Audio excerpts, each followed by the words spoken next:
everyone, Renee here with my first needle felting video.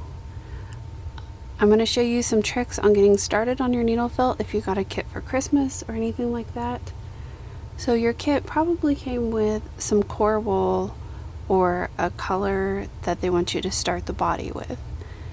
And it's going to be light and fluffy, or it might look a little bit like roving and be in lines. So it might have lines running through it like this.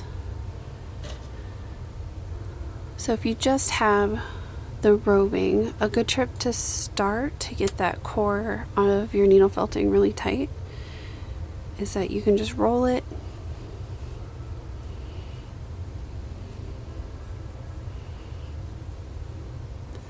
and then you can take whatever needle the kit came with and just start stabbing. Another way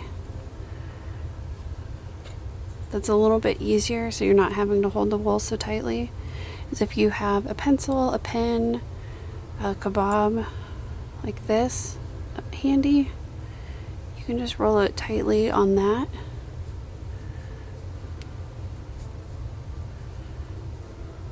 And just slide it off. You don't want to let go, but you want to keep your fingers out of the way. And you're going to take your needle and you're going to poke. Just like this. And so we have this started, and you can keep rolling and you can keep shaping if you want it into a ball.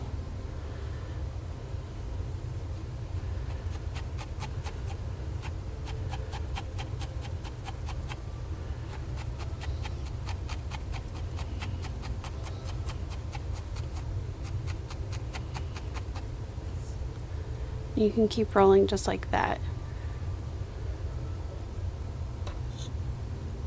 Another way to start a needle felting project, if you don't want to roll the core wool, so you can start with a bit of yarn. This is about 22 inches of scrap yarn that I have. I'm just going to roll it around two of my fingers and then go the other way, and it's going to make like a tiny little skein. If you're going to attach anything like an arm, a leg, a tail to your project, leave one end that you want attached to the body loose and fluffy. You'll need that to get the best attachment that you can.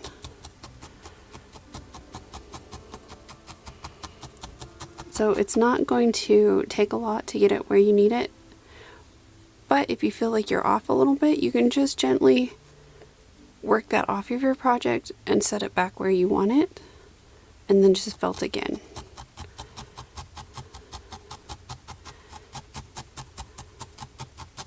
You can't do that like multiple times, but if you're not happy where you place it the first time, you have that ability to take it off and reattach it.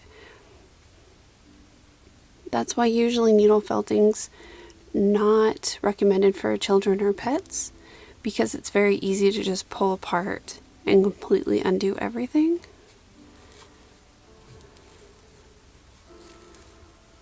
Unless you felt it down really tightly. Some kits will have you use a wire armature inside, and that's also another reason why it's not safe for pets or children. Is because if you work it too much, you play with it, the wires are going to start poking through and it could cause injury. But if you felt something tight enough, like this is pretty tough, you can watch the spring back. If I squeeze it, I have to squeeze it very hard to get that to go in. It's gonna hold shape pretty well. And if you have a large enough needle, some string, you can just thread it up and you can make your own ornament. These are pretty light, less than I'd say an ounce or two, depending on how dense you felt it or what's inside. And you can make little creatures. This is all wool. This is string, and this is my tag here.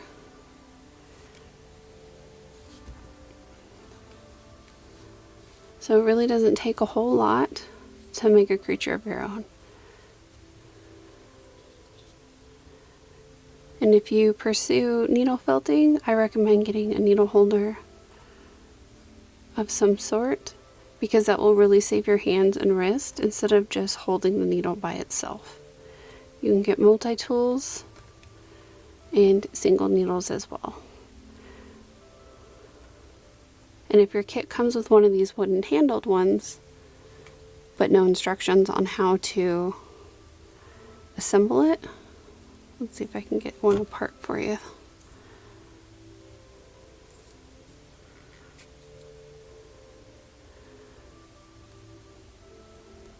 The needle sets in and you have the bent part of the needle on the thinnest part of this rod.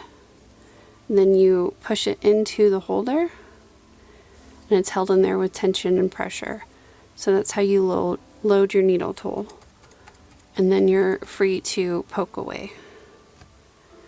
So I hope these tips help with any kits that you got this Christmas, and I'll see you next time.